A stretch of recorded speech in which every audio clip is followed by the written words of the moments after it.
আমি আবারও বলছি যে আন্দোলনকারীরা যদি আলোচনা করতে চায়, আমি এখনও রাজি, যে কোনো সময় তারা আসতে পারে, আলোচনা করতে পারে, দরকার হলে তাদের গার্জিয়ানদের নিয়েও আসতে পারে।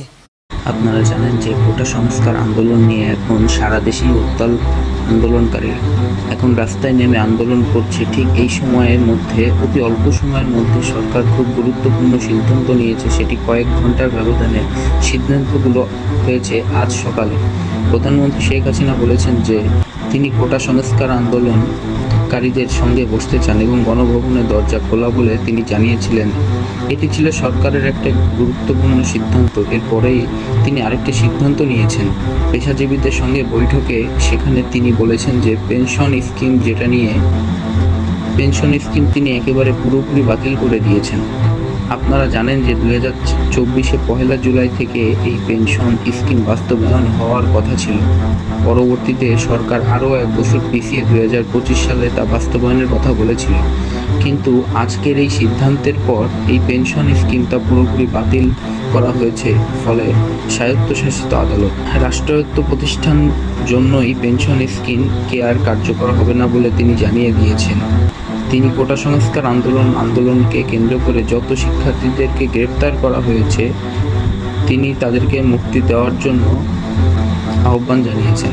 আপনারা জানেন যে আলোচনা করার জন্য তিনি একটি উচ্চ পদস্থ কয়েকজন নেতাদেরকে নিয়ে তিনি একটি কমিটি করে দিয়েছেন।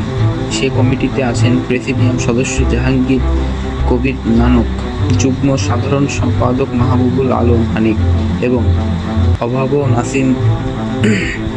এই 3 জন 14 দলের সিনিয়র নেতারা আছে। তাদের সঙ্গে মিলে কোটা সংস্কার আন্দোলনকারীদের সঙ্গে তারা কথা বলবেন। এই কমিটি কাজ করছে। পাশাপাশি আরেকটি সিদ্ধান্ত নিয়েছেন সরকার, সেটি হচ্ছে, আপনারা জানেন যে রংপুরে যে আবু সাঈদের হত্যাকাণ্ড, সেই হত্যাকাণ্ডের সাথে জড়িত যে পুলিশ সদস্যরা ছিলেন বলে মনে করেছেন, সেই পুলিশ সদস্যের গুলিতেই মূলত আবু সাঈদ মারা গেছেন। এমন একটি ভিডিও আপনারা জানেন যে সব জায়গায় ছড়িয়ে পড়েছে। এরপর সেই পুলিশ সদস্যদের মধ্যে 2 জন পুলিশ সদস্যকে বরখাস্ত করেছেন।